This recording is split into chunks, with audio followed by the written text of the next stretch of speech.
నమస్కారం. Star hospital సుఖీభవకు స్వాగతం.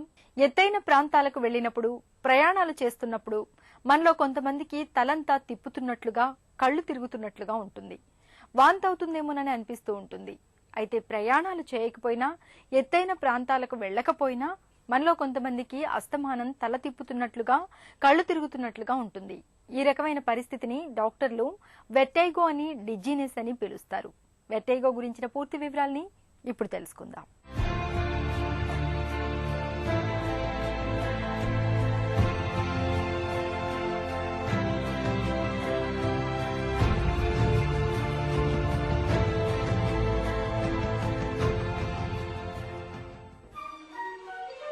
కళ్ళు తిరుగుతున్నట్లుగా, తలంతా తిప్పేస్తున్నట్లుగా, వాంతి అయిపోతున్నట్లుగా అనిపించడం, ఈ రకమైన బాధలు మనలో చాలా మందికి ఏదో ఒక సందర్భంలో అనుభవంలోకి వచ్చే ఉంటాయి. కొంతమంది తమకు తల తిరుగుతున్నట్లు ఉందని అంటారు. ఇంకొందరు కళ్ళు తిరుగుతున్నాయని, మరికొందరు చుట్టూ ఉన్న వస్తువులన్నీ గిర్రున తిరుగుతున్నట్లు కనిపిస్తున్నాయని అంటూ ఉంటారు. తమను ఒక్కసారిగా నిస్సత్తువ ఆవహించిందని, శరీరం తేలిపోతున్నదని అంటూ ఉంటారు. ఇలా అనేక మంది ఒకే సమస్యను అనేక రకాలుగా వివరిస్తారు.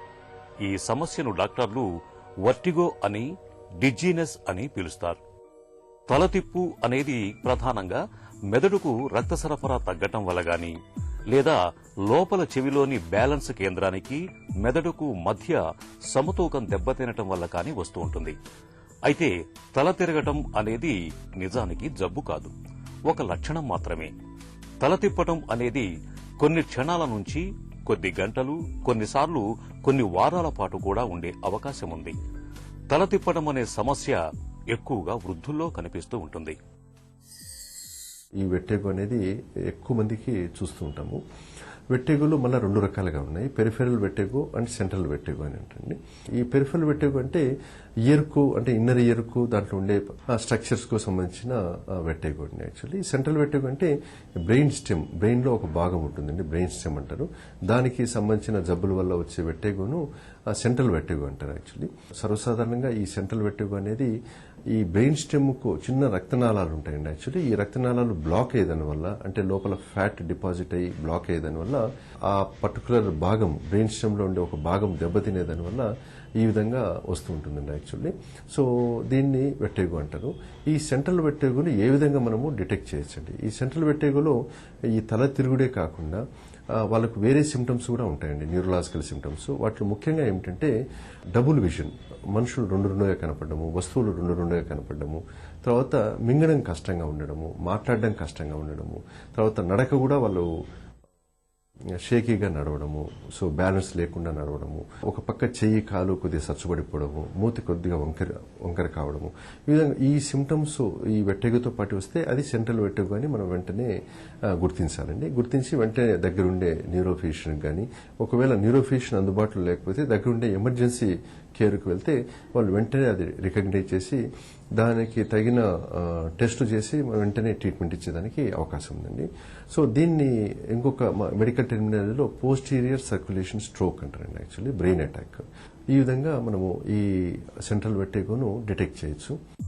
తల తిప్పడం, తలంతా తిరుగుతున్నట్లుగా అనిపించడంలో బాధితులకు రెండు రకాల అనుభవాలు ఎదురవుతూ ఉంటాయి.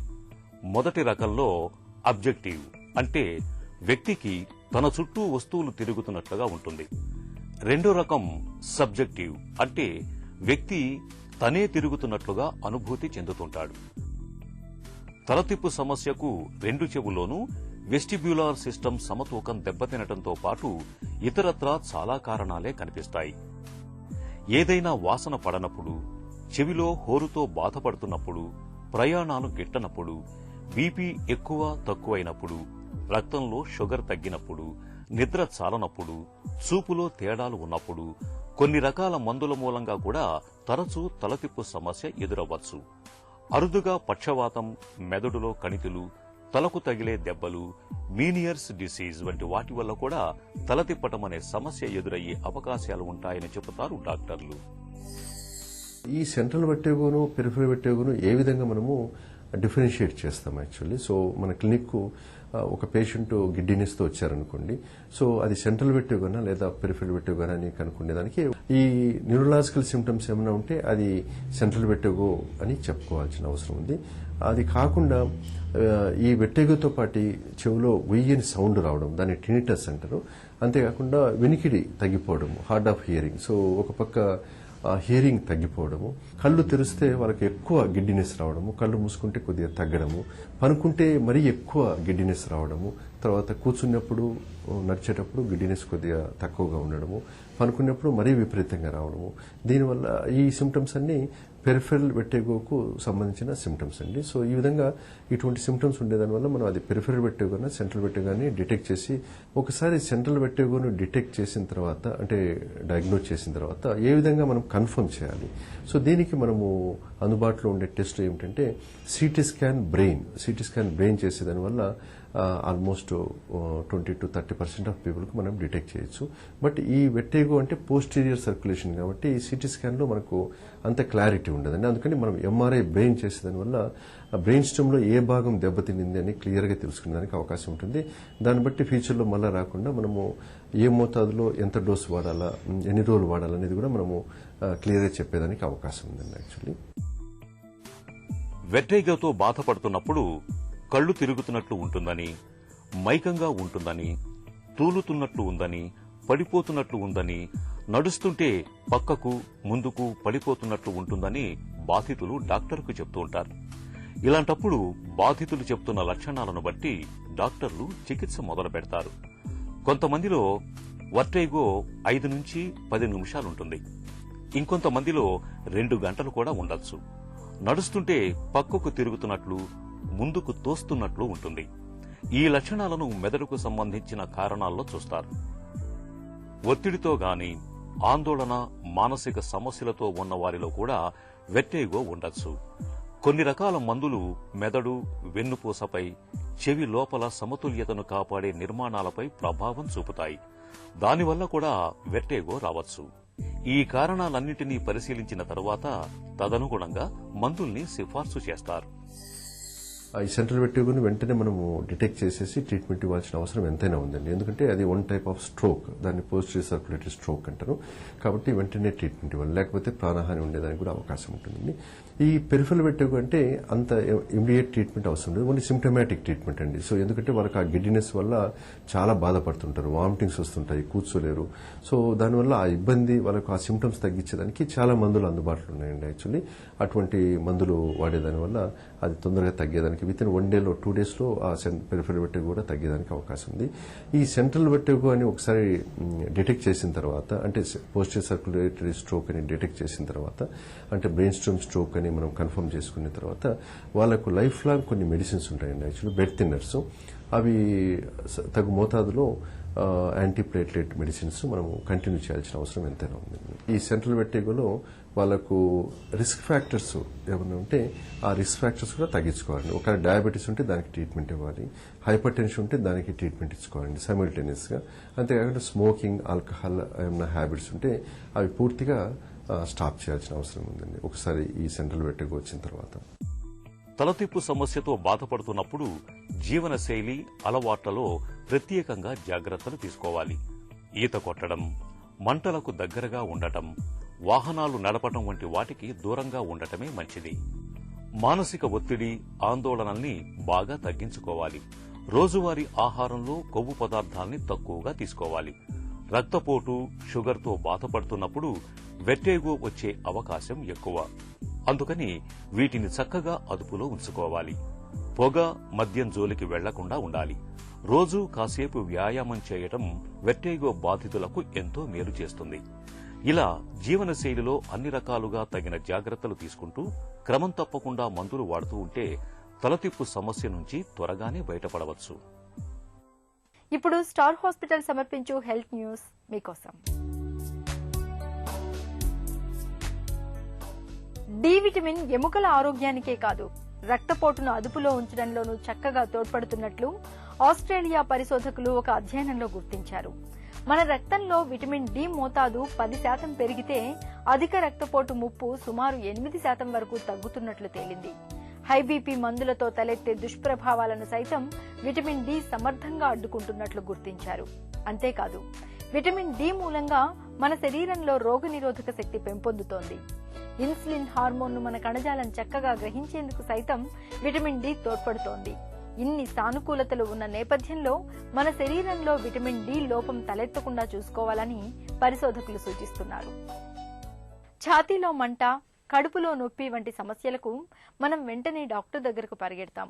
కానీ బరువు తగ్గడం, కొద్దిగా తినగానే కడుపు నిండటం, హఠాత్తుగా తలనొప్పి రావడం వంటి లక్షణాలని మనమంతగా పట్టించుకోం. అయితే అలాంటి లక్షణాలను నిర్లక్ష్యం చేయకూడదని, అవి మన శరీరంలో తలెత్తిన అనారోగ్యాన్ని పట్టి చెప్పే సంకేతాలని చెబుతారు డాక్టర్లు. అనారోగ్యాన్ని పట్టించే ముందస్తు సంకేతాల గురించి ఇప్పుడు తెలుసుకుందాం. మన శరీరంలో ఏదైనా అనారోగ్యం తలెత్తినప్పుడు ఆ జబ్బు తాలూకు సంకేతాల్ని మన శరీరం కొన్ని లక్షణాల రూపంలో బయటకు తెలియజేస్తుంది.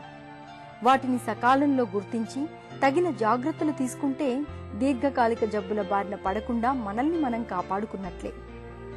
లక్షణం 1, బరువు తగ్గడం. క్రమంగా బరువు తగ్గుతూ పోవడం అనేది థైరాయిడ్ జబ్బులు, డిప్రెషన్, కాలేయంలో సమస్యలు, క్యాన్సర్లకు సంకేతం. లక్షణం 2, తరచూ జ్వరాలు. తరచూ వచ్చిపోయే జ్వరాలు, మూత్రనాళ ఇన్ఫెక్షన్లు క్యాన్సర్లకు సంకేతాలు. లక్షణం 3, తరచూ శ్వాసలో ఇబ్బంది. బ్రాంకైటిస్, ఆస్తమా, నిమోనియా, ఊపిరితిత్తుల్లో గడ్డలు, గుండె జబ్బులు ఉన్నప్పుడు మనకు తరచూ శ్వాసలో ఇబ్బందులు ఎదురవుతూ ఉంటాయి. లక్షణం 4, మల విసర్జనలో మార్పులు.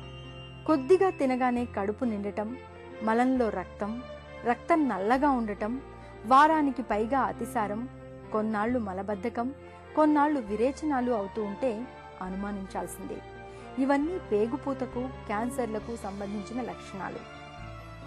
లక్షణం 5, తరచూ తలనొప్పి రావడం. అది కూడా ఉన్నట్టుండి తలనొప్పి మొదలైతే అనుమానించాల్సిందే. కొన్నిసార్లు మెదడులో కణితులు ఉన్నప్పుడు ఇలా జరుగుతూ ఉంటుంది. నిద్రలో పీడకలు వచ్చినప్పుడు భయంతో ఉలిక్కి పడుతూ లేచి కూర్చోవడం, గాలి పీల్చడం కష్టమై చెమట్లు పోసుకోవడం, ఆపై కలత నిద్రతో రాత్రంతా జాగారం చేయడం మనలో చాలా మందికి అనుభవమే. అయితే పీడకలలేవీ రాకపోయినా కొంతమంది రాత్రిపూట నిద్రలో ఉన్నట్టుండి ఉలిక్కిపడి లేచి కూర్చుంటూ ఉంటారు. ఓవైపు నిద్రపోతూనే మరోవైపు ఊపిరాడక ఉక్కిరిబిక్కిరవుతూ ఉంటారు. నిద్రలో కనిపించే ఈ శ్వాస కష్టాల వెనుక గురకతో పాటు స్లీప్ యాప్నియా వంటి ప్రమాదకరమైన సమస్యలుంటాయని చెబుతారు డాక్టర్లు. పూర్తి వివరాల్ని ఇప్పుడు చూద్దాం.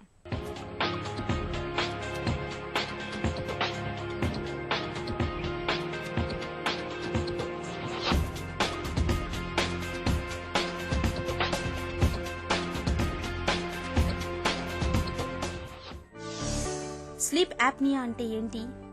గురక అన్నది అబ్స్ట్రక్టివ్ స్లీప్ యాప్నియా అన్నొక వ్యాధి యొక్క లక్షణం. ముక్కు నుంచి ఊపిరితిత్తుల దాకా ఉన్న గాలినాళం ఏదైతే ఉందో అది ఒకచోట కానీ 2-3 చోట్ల కానీ మూసుకుపోవడం వల్ల మనకి గాలి ఊపిరితిత్తుల లోపలికి సరిగ్గా పోకపోవడం వల్ల వచ్చే ప్రాబ్లంని అబ్స్ట్రక్టివ్ స్లీప్ యాప్నియా అంటాం. కానీ గురక ఉన్న అందరికీ అబ్స్ట్రక్టివ్ స్లీప్ యాప్నియా అన్న వ్యాధి ఉండాలని దానికి రూల్ లేదు. గురక ఉన్నది చిన్నపిల్లల్లో చూస్తుంటాం, టీనేజర్స్లో చూస్తుంటాం, పెద్దవాళ్లలో చూస్తుంటాం. అయితే గురక పెట్టే ప్రతి వాళ్ళకి ప్రాబ్లం కాదు. ఒకవేళ గురక రోజు ఉన్నా ఆర్ మనం చూస్తున్నప్పుడు వాళ్ళ గాలి సరిగ్గా లోపలికి వెళ్ళట్లేదు అని మనకు అనిపించినా, అంటే ఇన్ అదర్ వర్డ్స్ ఉక్కిరిబిక్కిరి అవుతున్నారని మనకు అనిపించినా ఈ ప్రాబ్లం ఉందని మనం గ్రహించాలి. స్లీప్ యాప్నియాకు కారణాలేంటి? ముక్కు మూసుకుపోవడం వల్ల కానీ, ముక్కు వెనకాల ఎడినాయిడ్స్ అన్న టిష్యూ పెరగడం వల్ల కానీ, గొంతులో టాన్సిల్స్ పెరగడం వల్ల కానీ గురకొస్తుంటుంది. ఉన్న పిల్లలు డెఫినెట్ గా ఏంటంటే నిద్ర సరిగ్గా పోలేరు, రెస్ట్లెస్ గా మొత్తం ఒక క్లాక్ లాగా బెడ్ అంతా తిరుగుతూ ఉంటారు. ఆర్ లేకపోతే ఫ్లాట్ గా మనం పడుకోబెడితే వాళ్ళు పడుకోలేరు. ఒక పిల్లో మీద గాని ఆర్ పేరెంట్ యొక్క గుండెల మీద గాని పడుకోబెడితేనే వాళ్ళు పడుకోగలుగుతారు. మెడ వెనక్కి ఇట్లా పెట్టి గాలి తీసుకునే సహజంగా పొజిషన్ పాస్చర్ వాళ్ళు తీసుకుంటూ ఉంటారనమాట. టీనేజర్స్ కి ముక్కులో కానీ గొంతులో కానీ ఎక్కడైనా అబ్స్ట్రక్షన్స్ కనుక ఉన్నా వాళ్ళకు కూడా గాలి పీల్చడం ఇబ్బంది అవుతుంది. వాళ్ళు కూడా సరిగ్గా పడుకోలేరు, అంటే వాళ్ళ క్వాలిటీ ఆఫ్ స్లీప్ సరిగ్గా ఉండదు. ఇలాంటి పిల్లలు నెక్స్ట్ డే మార్నింగ్ పొద్దున్న వెళ్లి స్కూల్కి వెళ్ళగానే రాత్రి అంతా వాళ్ళు సరిగ్గా పడుకోలేదు కాబట్టి స్కూల్లో సరిగ్గా వాళ్ళు అటెన్షన్ పే చేయలేరు. స్లీప్ యాప్నియాను ప్రమాదకరంగా భావించవచ్చా? 60 నుంచి 95% వరకు ఉన్న స్ట్రోక్లు, అంటే బ్రెయిన్ స్ట్రోక్ అయినా అవ్వచ్చు, హార్ట్ స్ట్రోక్ అయినా అవ్వచ్చు, ఈ అబ్స్ట్రక్టివ్ స్లీప్ యాప్నియా ఉన్న వాళ్ళలో చూస్తుంటాం అనమాట. ఇది చాలా మనం సీరియస్గా తీసుకోవాల్సిన విషయం. ఇంకొకటి, ఎర్లీ ఆఫ్ ద నైట్, అంటే ఇప్పుడు నైట్లో 3 గంటలకి 4 గంటలకి చనిపోతుంటారు. సడన్ హార్ట్ అటాక్ వచ్చింది, అంతా బాగానే ఉన్నారు, సడన్ గా రాత్రి పోయారు, 3 o'clock 4 o'clock అని మనం న్యూస్లోను పేపర్లోను మనం ఫ్రెండ్స్ ద్వారా వింటూ ఉంటాం. 95% ఇలాంటి పేషెంట్స్ అబ్స్ట్రక్టివ్ స్లీప్ యాప్నియా వ్యాధికి వాళ్ళు ప్రాబ్లం ఉన్న వాళ్ళు అనమాట. సో అందుకనే ఈ వ్యాధిని మనం ఇవాల్యుయేట్ చేసుకుని దీన్ని గ్రహించి దీనికి ట్రీట్మెంట్ తీసుకోవాలి. స్లీప్ యాప్నియాను ఎలా నిర్ధారించుకుంటారు? స్లీప్ స్టడీ అనే ఒక చాలా ఇంపార్టెంట్ టెస్ట్ ఒకటి చేసుకోవాలి. స్లీప్ స్టడీ అంటే ఏంటంటే, ఈ గురక పెడుతున్న మనిషికి, అబ్స్ట్రక్టివ్ స్లీప్ యాప్నియా ఉన్న మనిషికి ప్రాబ్లం మెలకుగా ఉన్నప్పుడు లేదు. అందుకనే ఆ వ్యాధి యొక్క పేరు అబ్స్ట్రక్టివ్ స్లీప్ యాప్నియా, అంటే నిద్రలో వస్తుంది. సో మెలకుగా మనం ఏం టెస్ట్ చేసినా అది కరెక్ట్ కాదు. సో మనిషి తన న్యాచురల్ స్లీప్గా ఉండగానే మనం ఈ టెస్ట్ చేయాలి. దాన్ని అందుకనే స్లీప్ స్టడీ అంటాం. స్లీప్ స్టడీలో ఏం చేస్తాం, ఆ పర్టికులర్ మనిషికి ఈ ప్రాబ్లం ఎవరైతే ఉందో, మనకి ఉందని మనం సస్పెక్ట్ చేస్తున్నామో, వీళ్ళకి ఫస్ట్ డెప్త్ ఆఫ్ స్లీప్, అంటే వాళ్ళ బ్రెయిన్ ఎంత స్లీప్లోకి వెళ్తుంది, అంటే డ్రీమ్ స్లీప్లో ఎక్కువ ఉందా లేకపోతే నాన్ డ్రీమ్ స్లీప్లో ఎక్కువ ఉన్నారా అన్నది ఫస్ట్. రెండోది, ఊపిరితిత్తులు ఎంత బలంగా గాలిని లాగడానికి కష్టపడుతున్నాయి. మూడోది, గురక సౌండ్ ఎంత ఇన్ డెసిబిల్స్, ఎంత సౌండ్లో వస్తుంది, 50 డెసిబిల్సా 40 డెసిబిల్సా అంటే ఒక మెజర్ అనమాట. అలాగే ఆక్సిజన్ శరీరంలోకి ఎంత వెళ్తుంది, ఆక్సిజన్ హార్ట్కి ఎంత వెళ్తుంది, బ్రెయిన్కి ఎంత వెళ్తుంది, ఇవన్నీ మనం మెజర్ చేయాలి. స్లీప్ యాప్నియాకు చికిత్స ఎలా ఉంటుంది? ట్రీట్మెంట్ అన్నది ఏజ్ బట్టి డిపెండ్ అవుతుంది. చిన్న పిల్లల్లో చాలా ఈజీగా దీన్ని క్యూర్ చేసేయచ్చు. ఎలర్జీ అన్నది చాలా కామన్గా చూస్తుంటాం. ఎలర్జీ, స్లీప్ యాప్నియా రెండు తోడు దొంగలు, ఎప్పుడు కలిసి ఉంటాయి. ఇలాంటి కేసెస్లో ఎలర్జీని కనుక మనం కంట్రోల్ చేసేస్తే, గాలి కనుక ఫ్రీగా లోపలికి వెళ్ళిపోతే దీన్ని మనం ఈజీగా క్యూర్ చేయగలుగుతాం. ఎడినాయిడ్స్, టాన్సిల్స్ ఇన్ఫెక్షన్ వల్ల కూడా కాకుండా ఎలర్జీ వల్ల కూడా పెద్దవవుతుంటాయి. సో ఎలర్జీని కనుక మనం కంట్రోల్ చేస్తే ఎడినాయిడ్ టాన్సిల్ సైజ్ తగ్గిపోయి గాలిలో ఫ్రీగా ఓపెన్ అయిపోయి ఈ ఆక్సిజన్ ఫ్రీగా లంగ్లోకి వెళ్తుంది. సో చాలా సఫర్ అయ్యే పిల్లలు సింపుల్ ఎలర్జీ ట్రీట్మెంట్తో క్యూర్ అయిపోతారు. టీనేజర్స్లో ఏంటంటే వాళ్ళకి నిద్రలో ప్యాటర్న్స్లో కూడా చాలా తేడాలు వస్తుంటాయి. బాడీలో హార్మోనల్ చేంజెస్ ఇవన్నీ రావడం వల్ల, తర్వాత వాళ్ళలో కొంచెం వెయిట్ అది కూడా పెరగడం వలన ఆక్సిజన్ డిమాండ్ కూడా బాగా పెరుగుతూ ఉంటుంది. ఆక్సిజన్ డిమాండ్ పెరిగింది కానీ సప్లై తగ్గిపోయింది. సో వీళ్ళకి ఈ ప్రాబ్లం వస్తుంది. సో వెయిట్ రిడక్షను, ఎస్పెషలీ ఏం టైప్ ఆఫ్ ఫుడ్ తినాలి, కొంచెం డిసిప్లిన్ కనుక మనం పెడితే ఇలాంటి టీనేజర్స్ని ఈ ప్రాబ్లం నుంచి బయటికి లాగేయచ్చు. ఇంకా మిడిల్ ఏజ్ పీపుల్ అంటారా, ఇదే మెయిన్ మనకి చాలా ఇంపార్టెంట్ గ్రూప్. ఈఎన్టీ సర్జన్ దగ్గరికి కనుక వెళ్తే వాళ్ళు ఫ్లెక్సిబుల్ ఎండోస్కోపీ అని ఒక చిన్న టెస్ట్ చేసి ఏ కారణం వల్ల ఈ ప్రాబ్లం వస్తుంది అని మనం ఐడెంటిఫై చేసుకుని, తర్వాత స్లీప్ స్టడీ చేసుకుంటే అసలు ఈ ప్రాబ్లం నైట్లో న్యాచురల్ స్లీప్లో ఎంత ఉంది మనకు అర్థమయ్యి దాన్ని బట్టి మనం దీనికి ట్రీట్మెంట్ ఇవ్వడం ఉంటుందన్నమాట. ట్రీట్మెంట్ 2 రకాలు. ఒకటి కన్జర్వేటివ్ ట్రీట్మెంట్, అంటే దీనికి మందులు ఏమి ఉండవు. రోజు ఒక చిన్న మాస్క్ ఉంటుంది, ఆ మాస్క్ లాంటిది పెట్టుకుని మిషన్ పక్కన పెట్టుకుంటే మిషన్ కంటిన్యూస్గా గాలిని లోపలికి పంపిస్తూ ఉంటుంది. ఎప్పుడైతే అలా గాలి లోపలికి వెళ్ళిందో గాలినాళం మూసుకుపోయిన గాలినాళం ఓపెన్ అయిపోయి ఊపిరితిత్తుల్లో గాలి ఈజీగా వెళ్ళిపోతుంది. చాలా మంది సర్జరీ వైపు కొంచెం మళ్ళుతుంది అనమాట కాన్సన్ట్రేషన్. కానీ అందరి పేషెంట్లు సర్జరీకి అర్హులు కారు. ఇప్పుడు పేషెంట్ చాలా లావుగా ఉన్నారు, ఇప్పుడు 155 సెంటీమీటర్స్ ఉండి 130 కేజీలు ఉంటే ఇలాంటి పేషెంట్కి సర్జరీకి అర్హులు కారు. వాళ్ళు ఫస్ట్ వెయిట్ తగ్గించుకొని ఆర్ బేరియాట్రిక్ సర్జరీ అయినా చేయించుకుంటేనే వాళ్ళు సర్జరీకి అర్హులు అనమాట. స్లీప్ యాప్నియాను ఎలా నివారించుకోవాలి? లైఫ్ స్టైల్ చేంజెస్ చేయడం చాలా ముఖ్యం. యాక్టివ్గా ఉండాలి, ఎక్సర్సైజ్ చేయాలి, డైలీ వాక్ వెళ్ళాలి, వీలైతే సైక్లింగ్ చేయాలి. ఇలా చేస్తే లైఫ్ స్టైల్ చేంజెస్ వల్ల కూడా మనకి ఈ ప్రాబ్లం నుంచి మనం బయటపడే అవకాశం ఉంటుంది. నిద్రలో ఊపిరి ఆడకుండా ఉక్కిరి బిక్కిరి చేసే స్లీప్ యాప్నియాకు కారణాలేమిటో, బరువును అదుపులో ఉంచుకోవడం, గురకకు చికిత్స తీసుకోవడం ద్వారా స్లీప్ యాప్నియా సమస్య నుంచి ఎలా బయటపడొచ్చో తెలుసుకున్నాం కదా. ఇక ఈ రోజు కార్యక్రమాన్ని ముగించే ముందు స్టార్ హాస్పిటల్ సమర్పించే ఒక చిన్ని చిట్కా మీకోసం. మలబద్ధకం, పైల్స్ తో బాధపడుతున్నప్పుడు బొప్పాయి, మిగలమగ్గిన జామ పళ్లను నిత్యం తీసుకోవడాన్ని ఒక అలవాటుగా మార్చుకోండి. మలబద్ధకం తగ్గుతుంది, పైల్స్ బాధల నుంచి మంచి ఉపశమనం దొరుకుతుంది. సుఖీభవ కార్యక్రమానికి సంబంధించి మీ విలువైన సూచనలు, సలహాల్ని వెంటనే మాకు రాయండి. మా చిరునామా Sukhibhava, ETV, Ramoji film city, Hyderabad 501512 లేదా sukhibhava@etv.co.in కు ఈమెయిల్ చేయండి. మీ ఆరోగ్య సంజీవిని సుఖీ భవ కార్యక్రమాన్ని ఇప్పుడు యూట్యూబ్ ఆన్లైన్ లో www.youtube.com/etv news లింక్ ద్వారా కూడా వీక్షించండి.